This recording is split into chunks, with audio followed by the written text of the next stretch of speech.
the southern hemisphere. This is the Bonditunes Radio Network with Henry O'Donovan. This is Bonditunes International, broadcasting into Europe and North America. I'm Henry in Sydney, Australia. Now, we all know that there are fires raging around Chile, and I contacted two people there. Take a listen. And I'm joined by Jacob Strong and his partner Osvaldo, who are in Chile for us. Welcome to the show, guys. I just want to ask you, from the get-go, when did you guys suddenly realize that Chile was on fire, basically? What was the moment you realized, and how did you react? Okay, well, for a while now, Chile has had a lot of fires in the north and in the south, and we're sort of in between that, and we hadn't really experienced any fires in this area while we've been here. But for me, when I realized something was wrong, I was actually sitting on the toilet. We have a little outhouse by a little creek, and it's very dry here right now, 35-degree days. And I just heard Osvaldo screaming my name, saying, "Jake, there's a fire!" So I just pulled my pants up and ran out to go and help stop the fire. But we couldn't stop it. We were only able to... Sorry, Osvaldo is with you. Hello, Osvaldo. I just want to... Hello. I just want to differentiate a couple of things here. There is fires all over Chile, but you had a separate fire that sort of came close to your house, isn't that right? Yep, that's right. When you were asking when we realized of the fires, for me it was actually about 3 days ago, because we watched the news every day in the morning, and I watched on the news that the fires were in the 5th region in Chile, which is Viña del Mar. You are from Chile, Osvaldo? Yeah. And have you seen this in your young lifetime before? Not really. No, never.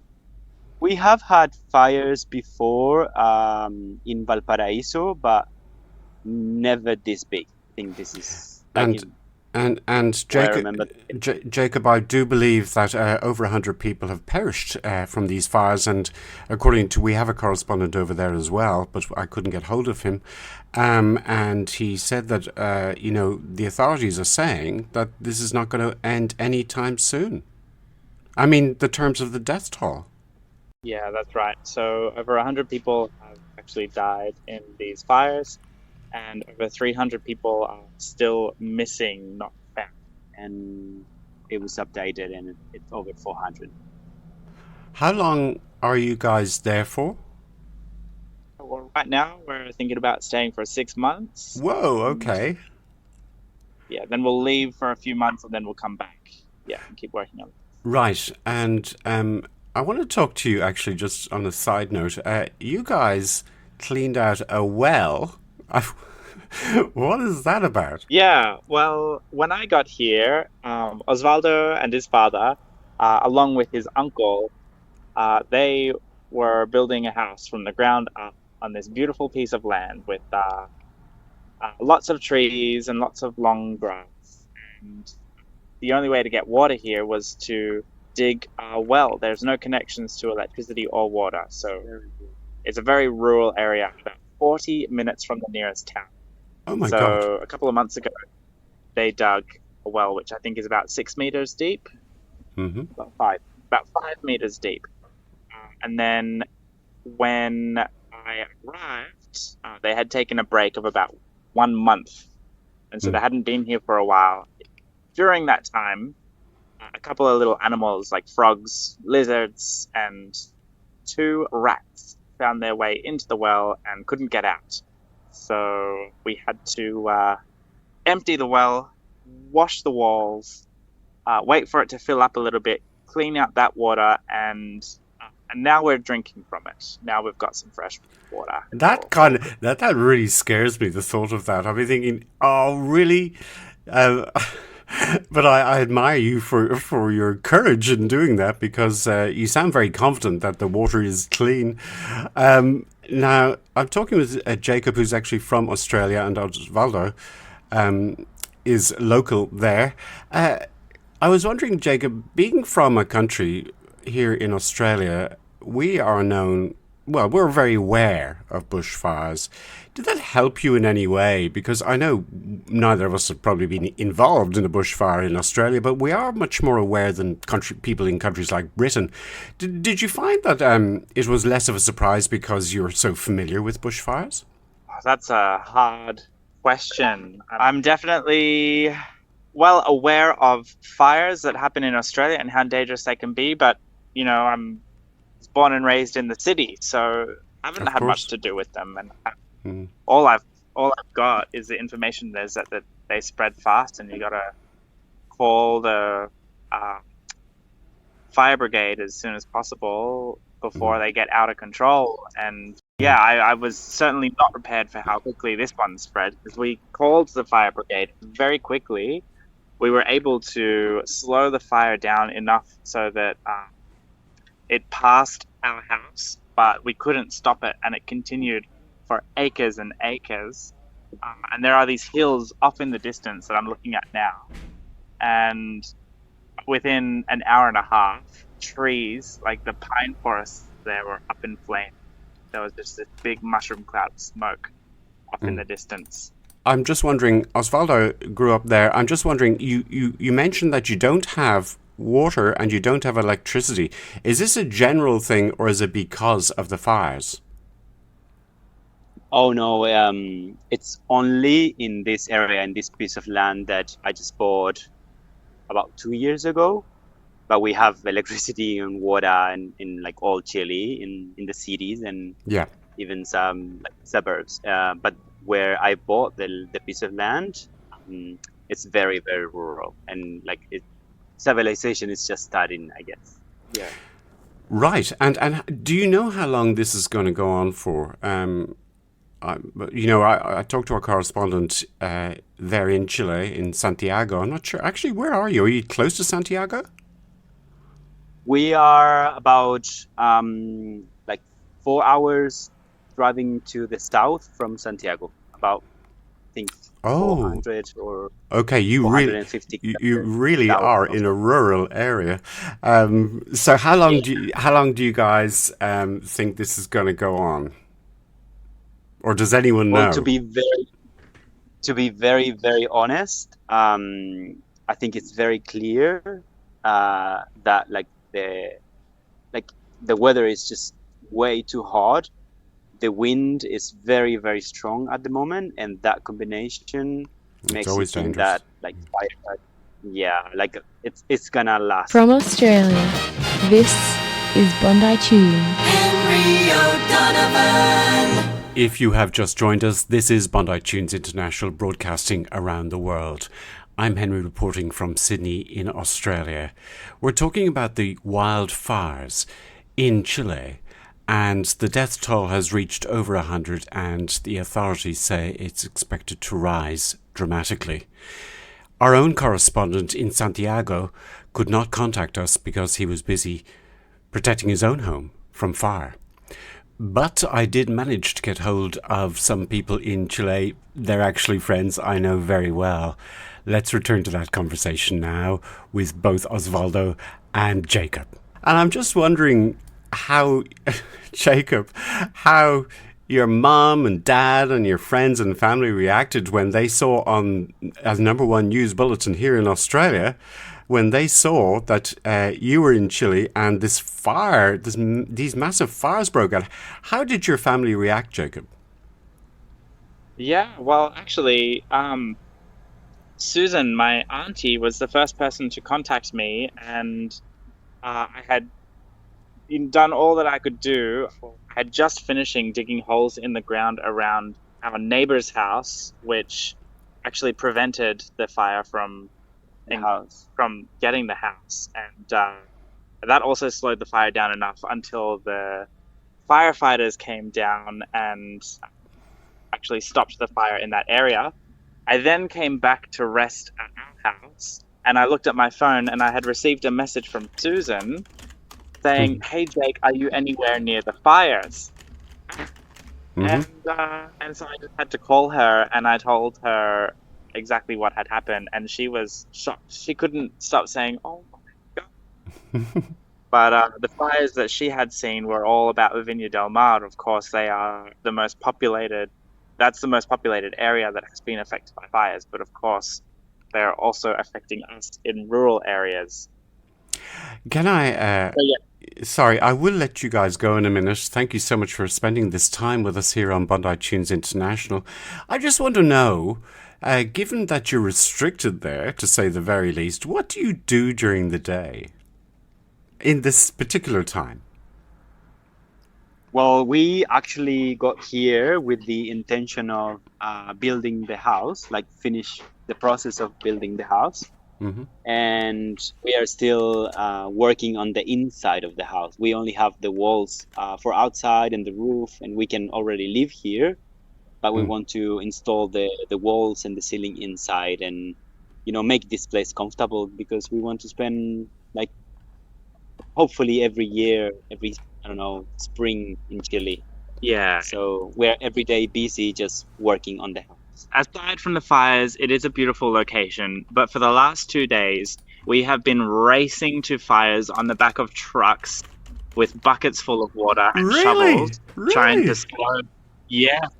We have been firefighters for the past 2 days, just trying to slow it down enough before the bomberos get here, the firefighters get here, and there are helicopters in the sky and planes dropping water on us. And of course, it's the whole community that is trying to help. Because, if you try to help one house, you are helping everyone. Just yesterday, we broke into our neighbor's backyard to get water from their pool to stop a fire. And everybody's here, everybody's helping. Where were your neighbors? I'm just intrigued. Were they there? Well, actually, because it's such a rural area, a lot of people, I think, are building homes here, at times, and they've probably got a second home. It might be a holiday house here. Yeah. Or a lot of them are holiday houses. So a lot of people are not here right now. So, we have to just get water where we can. Do you guys feel you're talking about being on the back of trucks. Do you have the right gear? Do you have helmets or fire gear, or do you just go the way you are? Well, we've got shovels and boots, sunglasses and hats. That's it. That's about all. Yeah. Oh, but one of our neighbors has this big tank, about probably 100 liters. 1,000. 1,000 liters of water and a fire hydrant hose. And when we see a fire in the distance, they are always there. And we just help them when we can. Osvaldo, do you feel that the emergency services are coping okay in Chile? I get that feeling today. Today was a good day. We saw a big fire from the distance. We got there, and all the services were more than okay. They were really, really good. But I won't say the same about yesterday. Yesterday was the first big fire in this area, and I think they took a long time to really get here, and that's why the fire spread so fast. It burned 250 hectares. Gosh. Right. So, do you have access to media? You mentioned no electricity, so I'm guessing. How do you charge up your phones and stuff like that? Where do you do that? We got solar panels, only enough for to charge our phone batteries and light, and we also have a generator that we use for the fridge and to charge the rest of the devices. Wow. Okay, well, it sounds like you guys are going to be there for a while. I wish you both the best. And just before I go, Jacob, you mentioned that Sky News are Sky News. Gee, I got competition here. Sky News are interested in you guys. Oh yeah, I got an email from one of the producers, and they just asked if we could, or if I could, be interviewed for um, first something. I don't know. I don't watch Sky News, but with Steven Stefanovic or somebody, and I said, "Oh yes, I can do it," but I had realized that the time they wanted to interview me had already passed because I was fighting another fire.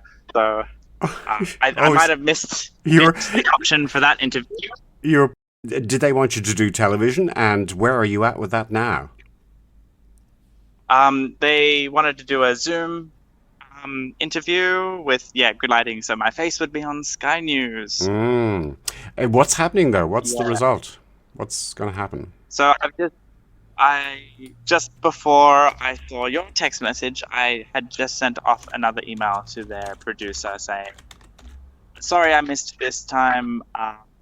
We can do it tomorrow. You'd still like to catch up." Fantastic. And then I saw your text, and we're in this call. Yeah. Well, look, I'll let you guys go. Obviously, you're going to be on TV next. To both of you, I wish you both the best. Stay safe. Jacob Strong and Osvaldo, there in Chile. Thank you so much for joining us here on Bonditunes International. Thanks, Henry. It was lovely hearing from you. Thank you, Henry. And I'll see you guys when you come back for a visit, okay? Okay. Yeah. Bye. Bye-bye. Okay, cheers, bye.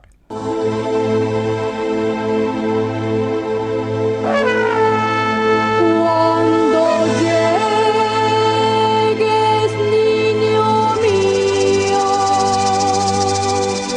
cuánta dicha nos dará.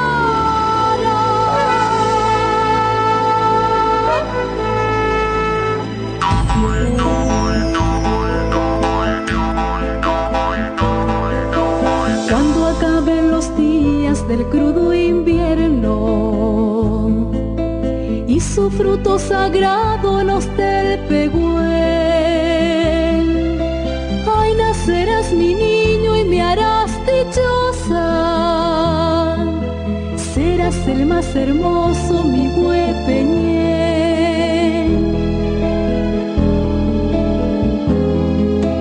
Mi yagua y te pondremos como tu abuelo,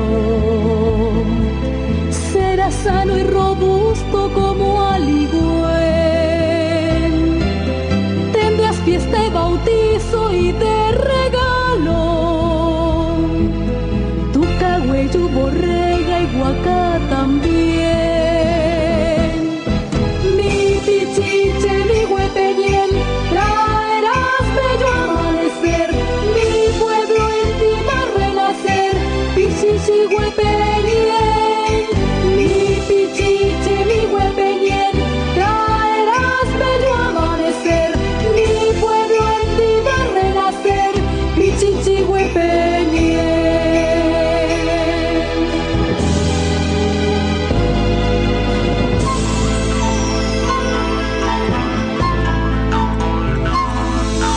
Crecerás orgulloso de ser pehuenche,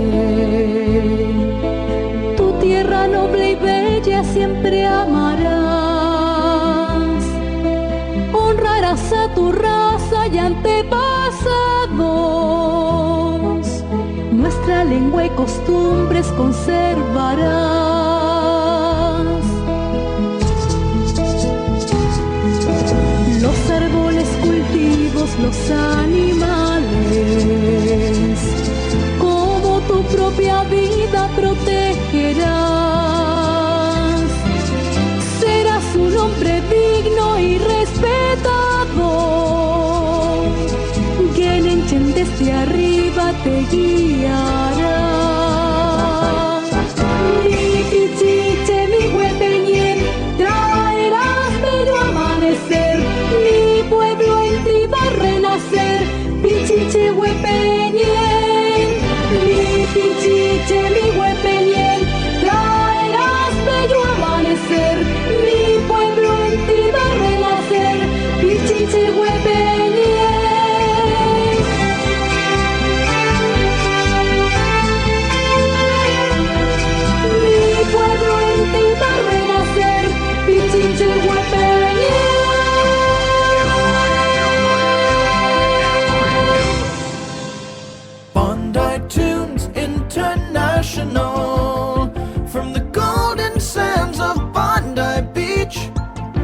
across your world.